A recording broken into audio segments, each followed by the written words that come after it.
माननीय Shri Jagdish Chandra ji, FHOD. Microbiology, government medical college Chandigarh. Please sir stage पर आए और अपने विचार साझा करें। जोरदार तालियों के साथ इनका स्वागत करें।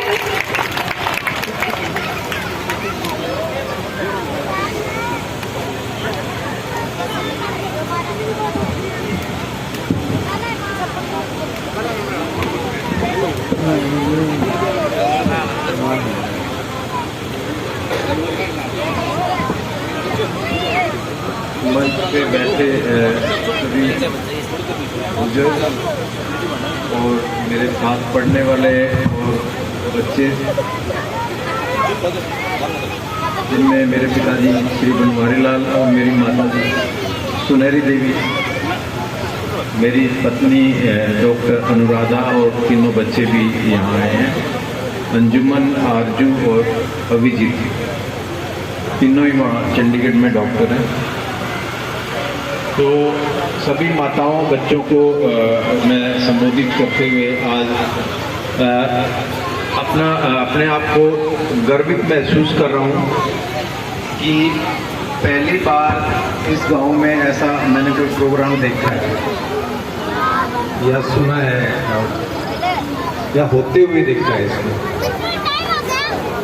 क्योंकि ज़्यादातर फंक्शन रिलीजन बेस्ड या धार्मिक प्रवृत्ति के होते हैं, लेकिन आज एक ऐसा प्रोग्राम कर रहे हैं जो कि हमारे शिक्षा के क्षेत्र को बढ़ाएगा, हमारा ज्ञान वर्धन करेगा और हमें आगे और ऊंचाइयों तक ले जाएगा।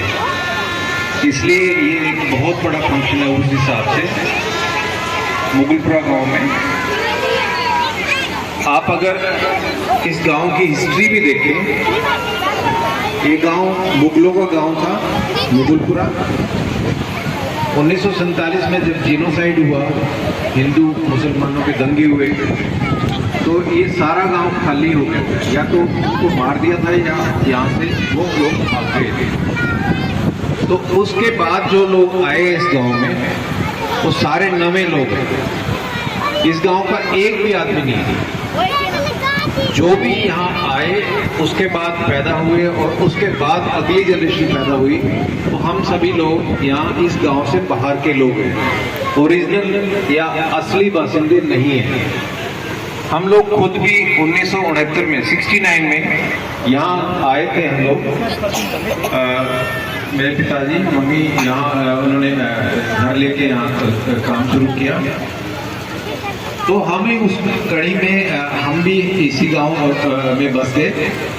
और मैं खुद यहाँ से पास में गांव है कुंदनपुर, वहाँ मैं पहली से लेके 5वीं तक मैं पढ़ा हूँ और 6ठी क्लास मैंने चमारखेड़ा से की, जो पास में सनैना के पास गांव है। मैंने 6ठी क्लास वहाँ से की और 7वीं 8वीं 9वीं 10वीं 4 क्लासें मैंने उकलाना मंडी जनता हाई स्कूल से की। ये पॉइंट्स कुछ बताने इसलिए जरूरी है कि आज एक मौका मिला है आप सभी गांव वालों से बात करने का, और ये इस गांव से जुड़ी हुई चीजें हैं, उसको बताने में कोई हर्ज नहीं है और एक अपडेट ही होता है। 9वीं और 10वीं क्लास के तो मेरे क्लास फेलो भी आए हुए, आज इंदर सिंह हैं और ये धर्मवीर बेनीवाल हैं। 2 लोग ये हैं, एक मैं और एक इंदर सिंह जो वेद सिंह जी के लड़के थे, वो आज इस दुनिया में नहीं है, और एक नफे सिंह निम्बीवाल। हम 5 लोग इकट्ठे ही 10वीं में पढ़ते थे। 1975 में हमने इम्तहान दिया था और मेरे को आगे DN कॉलेज हिसार में पढ़ने का मौका मिला। मैंने मेडिकल की पढ़ाई की, प्री यूनिवर्सिटी और प्री मेडिकल, जिसको आज आप +1 +2 मेडिकल बोलते हैं।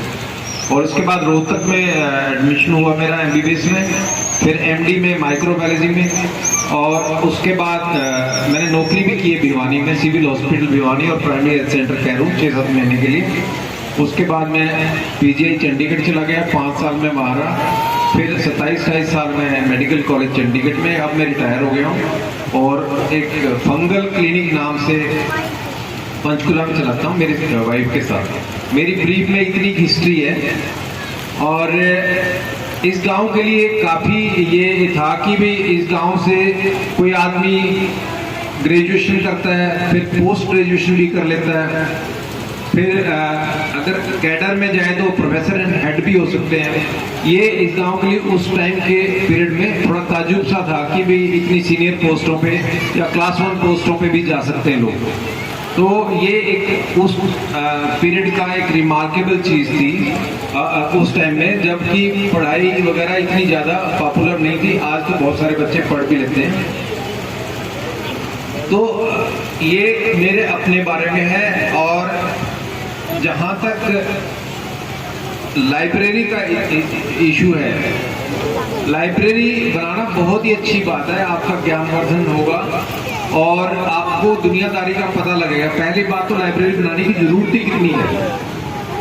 आजकल ट्रेंड क्या हो गया, आजकल क्या रुझान हो गया है कि आप कुछ भी आपके दिमाग में आता है, आप ऐसे बटन दबाते हो मोबाइल का, गूगल में कुछ डाल के और उसमें कुछ ढूंढते हो। तो अगर ऐसे ही सिचुएशन पर लाइब्रेरी की जरूरत क्या है? पढ़ने की क्या जरूरत है? आपको गूगल पे सब कुछ मिल रहा है। तो ऐसी सिचुएशन में लाइब्रेरी की जरूरत नहीं होनी चाहिए, लेकिन फिर भी लाइब्रेरी की जरूरत है। हमें इस बात से बहुत सचेत रहना चाहिए कि जो गूगल हमें पढ़ाता है उसका अपना स्वार्थ है। गूगल को चलाने वाला सेंट्रल इंटेलिजेंस एजेंसी है, CIA, जो अमेरिका की इंटेलिजेंस एजेंसी है, वो चलाती है। वो अपने हिसाब से उसको चलाएगी। गूगल को वो चलाती है, जीमेल को वो चलाती है, गूगल मेल को, और बहुत सारे ऑपरेशन करते हैं जो जाने अनजाने में हम वो उसके शिकार हो जाते हैं। इसलिए वो अपने फायदे के सिवाय आगे नहीं जाएगी। अगर आप उसमें भगत सिंह नाम से डालोगे गूगल में, उसमें कोई आ जाएगा HKL भगत था, कोई ऐसे कुछ था, मतलब उसमें आपको भगत सिंह की कोई स्टोरी नहीं आएगी। तो मेरा कहने का मतलब है, जो उनके स्वार्थ में जो चीज होगी वो उसमें आएगी, और जो उसके स्वार्थ की नहीं होगी वो उसमें नहीं आएगी। एक बायस्ड अप्रोच, एक तरफा रुझान आएगा। इसलिए हमें उन चीजों को बनाने की जरूरत है जिसमें बायस्ड अप्रोच ना हो। लाइब्रेरी ऐसी होनी चाहिए जिसमें आपको ज्ञानवर्धन हो, इसलिए इस लाइब्रेरी की जरूरत है। और आज का दिन भी अगर देखें आप, आज जिसको हम 11 सितंबर बोलते हैं, पॉपुलरली इसका नाम है 9/11। 2001 में ट्विन टावर को गिरा दिया था। अमेरिका की गवर्नमेंट ने खुद ही अपनी बिल्डिंग्स गिरा दी थी और किसी उग्रवादी के नाम लगा दिया था। ये बहुत बड़ी सच्चाई है जो कि किसी को उस तरह से पता नहीं है। अगर आप इसको गूगल में डालोगे, वो तो सारा लादिन के और उसके